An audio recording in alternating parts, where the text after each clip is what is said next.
friends! Welcome to today's video. Today we are talking all about powders. Powders for the face, powders to set your makeup, powders in the loose form, powders in compact. What's the difference? What should you look for? I feel like to powder or not to powder, that is the question, right? I think that, once we approach a certain age, or throw age out the window, I guess, when we are dealing with texture in the skin and we are concerned about maximizing that texture, some people say, powders will maximize that. It makes the skin look more dry. It shows signs of aging more. And that certainly can be true, but there are powders that you can use to set your foundation regardless of your age or regardless of your skin texture. And so I'm just going to I thought it'd be really great to create a really informative video on powders, so you just know what to look for when you're looking for the right powder for you. So that's what we are going to do. I have quite a few powders sitting here in front of me. These are part of my personal collection, obviously, and these are all powders that I like. These are powders that I use, and I'm just going to talk about the differences between them all, and what they are really great at and what they might not be the best for. I'm just going to kind of unload a lot of information about powders, and then you guys can just be better informed when you're searching for a powder, and you can purchase the right type of powder because they vary so much. It can be so overwhelming. So first we're going to talk about loose powders. Now for me personally, I like to use loose powders to set my foundation. That's my personal preference. Now, I truly believe there are no rules in makeup. If you like the way something looks on you, or you like the way something feels on you, you personally like it, don't let anyone tell you different. You keep doing what you love. For me, I like to use loose powders when I set my makeup because I find them to be a little bit lighter. I find that I have a little bit more control over how much I can get on my brush and how much I can apply on my face. And I like to use minimal powder when I set my foundation. I just find that loose powders can achieve that. I also like to use translucent powders, and I find that I have some really great formulas in the loose powder. So let me share with you what I have. Now, when looking for a loose powder to set your foundation, if texture is a concern for you, or if you have dry skin, you definitely want to look for a powder that is very sheer and translucent and lightweight, something that has a blurring effect, so maybe it smooths out pores in the skin or smooths out texture and gives the skin just a smoother appearance. Obviously, that's going to be a benefit. I personally love the Danessa Myricks loose powder for that reason.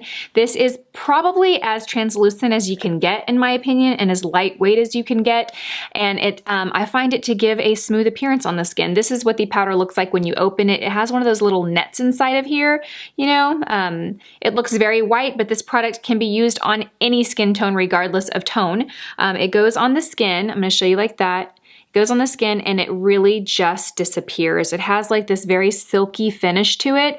It is a very, very lightweight sheer powder. I mean, it pretty much disappears. This powder's purpose really is to just set foundation, smooth out a little bit of texture, and then just kind of disappear. It's not going to give you more coverage. It's not going to change the color of your foundation. It's not going to highlight the skin.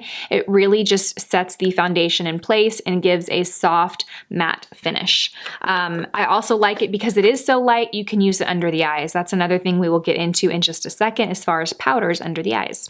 The Lancome Long Time No Shine powder is another one of my favorite loose powders.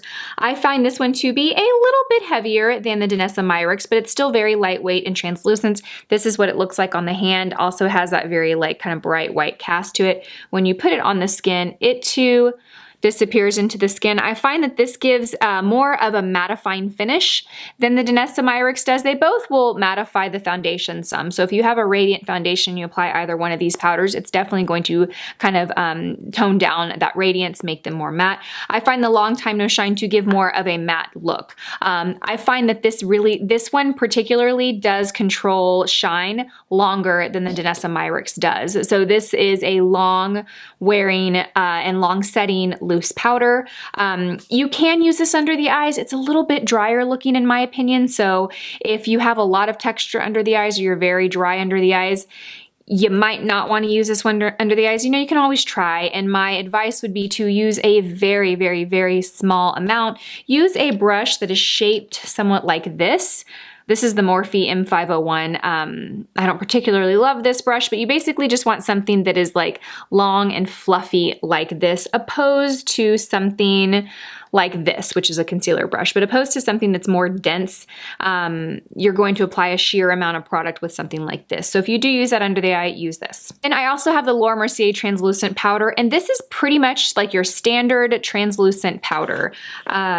I haven't used this. Used to be my favorite, and then I, started trying other products, and I haven't used it in quite some time. So this is what it looks like when it's on the skin. All of these are going to look really white. A translucent powder is going to look very white, but as you can see, it just disappears into the skin, sets things, and disappears. So if you are someone with really dry skin and the thought of using a mattifying loose powder is like a no-no for you, but you want something that sets your foundation to ensure that it lasts longer, you might want to try the Hourglass Veil Loose Powder. This one is a loose powder. It's very lightweight, very, very fine. It has the slightest little bit of radiance to it. It's very, very subtle, so it's not going to make you look like shimmery or glowy or anything, but when it goes on the skin, it has like it's too hard to really see on camera, but it's more of a very soft satin finish. So it will not have that same dry matte look as the others will, but it still is very loose and translucent. You can apply it under the eyes as well. So this would be a great option for someone that has very dry skin, needs something to set their foundation, but doesn't want a matte look. The Veil Loose Powder is one that I would recommend. Okay, we have two more loose powders to share, and then we're going to move on to another type of powder.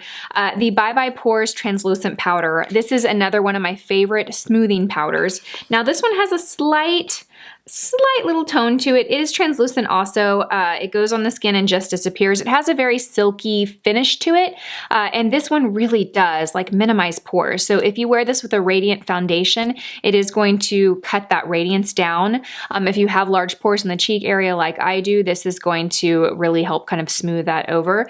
It's also very lightweight. I find that I can put this under my eyes too. Again, some of you might be listening to this video thinking I've tried that under my eyes and it's too drying. It really just depends on your under eye area, the texture that you're dealing with, the dryness that you might deal with.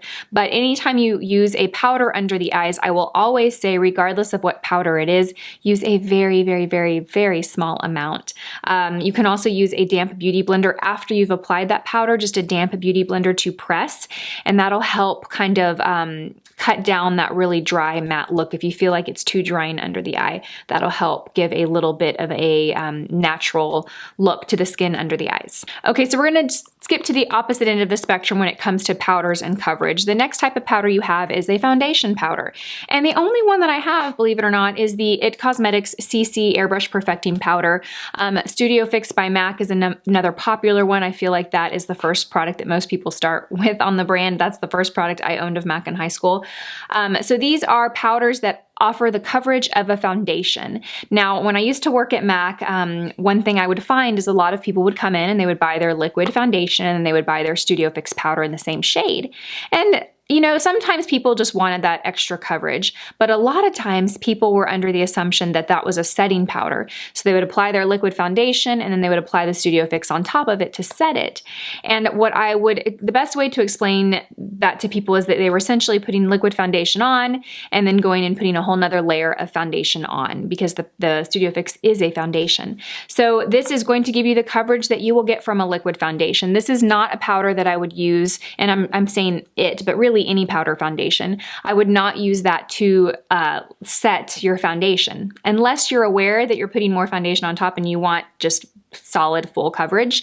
It's going to look very heavy. It is not going to help control oil throughout the day. It's going to probably give you more of a shine quicker. It's just not going to look natural. So when you apply this type of powder, you can do it in two ways. You can use a sponge. A lot of times these come with sponges on the bottom. You can see that I've never used that. It's not my preferred way to apply products like this. I really like to use a rounded kabuki brush to apply this, just because I find that it gives a little bit more natural finish. These can give excellent coverage, but the finish is going to be matte. It is going to be matte and it's going to look a little drier. So if you have dry skin, probably wouldn't recommend this as your foundation, but if you you're an oily skin type, then this might be a really great option for you. But again, if it's a powder foundation, treat it just like a foundation, just like a liquid foundation. Apply it over your skincare or your primer and then be done. You don't normally need to set this with another powder or a loose powder at all. However, throughout the day, you still would probably need to touch up just as you would with a liquid foundation. So next we have setting powders. Now these are powders that have a little bit of pigment to them, a little bit of color. They might claim to offer a little coverage, but really it's very, very minimal. These are powders that are meant to touch up your foundation, similar to a translucent, except that they have pigment and they are color specific. And I just grabbed this one. This is the Select Sheer Press Powder by MAC. This is something that I would keep in my purse and use for touch-ups throughout the day. Now it is going to add a little bit of color. So if you are someone that finds yourself touching up multiple times throughout the day, you're an oily skin type, and let's say you touch up 3 to 5, 6 times a day, just remember every time you use a powder that has a color to it, it is adding a little bit more of makeup to the skin. So by the end of the day, your foundation color might be a little altered. It might be a little darker. It is adding more makeup, so it might look a little heavier. Just be aware of that. If you are someone with an oily skin type that touches up a lot throughout the day, I would look for a pressed translucent powder to touch up with, because you essentially can kind of touch up all day long and it's not going to alter the color of your foundation or look heavy at all.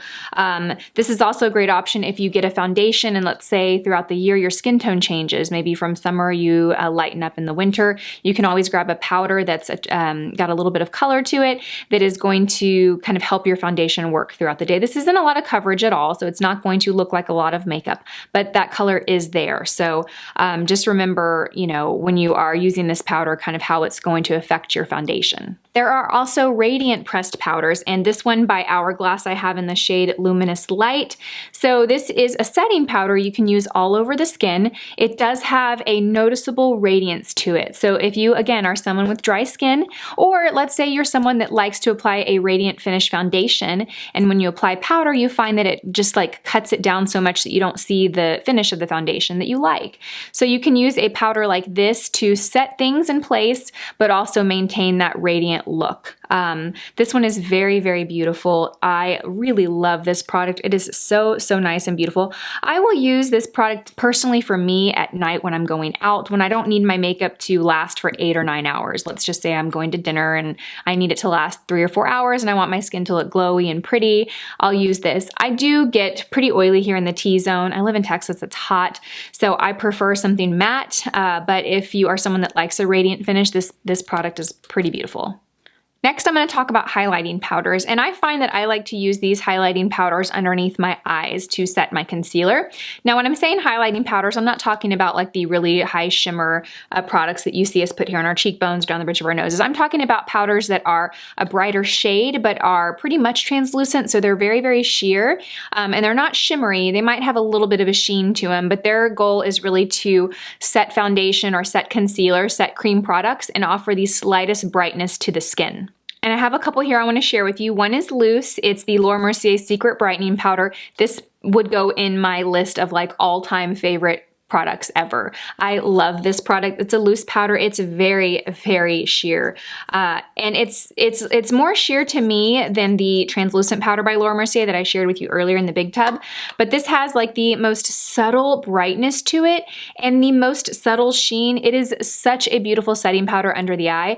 If I were recommending a setting powder for a more mature skin, I would recommend this over any of them because it is so finely milled and so sheer that it just, it goes on beautifully. What can I say? It just goes on beautifully, and it gives the skin, let me see if you guys can see this. It gives the skin just the most subtle brightness. It is so, so subtle, but it's there. Let me show you what it looks like. I don't know if you can see it there in the middle of my hand. See, it's very subtle, but it's there. I love this product. I think it's beautiful. You can use it all over the face, certainly, but I find myself using it really underneath the eyes, maybe a little bit on the cheeks, maybe a little bit in the center of the forehead, just any areas that I want to be a little brighter. I also love these products by Makeup Revolution. They are the Bacon Blot Powders, and I have the shade Banana, and then I have the translucent one, but even the translucent one to me has a little bit of brightness to them. These are what they look like. They are pressed, as you can see. I find that these do smooth out texture in the skin.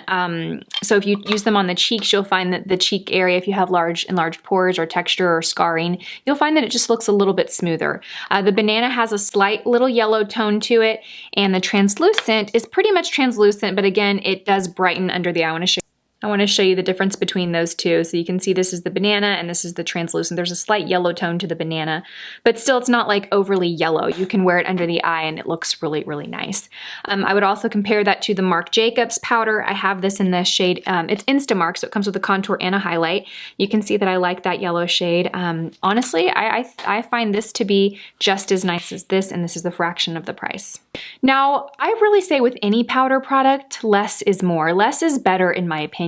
Really use powder, as much powder as needed, but not more. There's really no need to over powder. If you over powder with any product, it is going to magnify texture in the skin. It is going to make, it's going to magnify any peach fuzz on the face. It's going to basically magnify anything that's on the skin. So less is more. Use what's needed to set, use what's needed to brighten, but that is a product particularly, I feel like any product on the skin in particular, less is more. You don't want to use more than necessary. So I hope you guys found this video helpful. Leave me all your questions and comments down below. I'll link every single product that I talked about in the description box. If you don't check that box, usually I'll leave other information in there. If I'm editing this video and I forget to mention something or I want to add something, I'll leave that in the description box. If you guys don't check that out when watching my videos, definitely check it out. As always, thank you guys so much for watching, and I will see you all in my next one. Bye!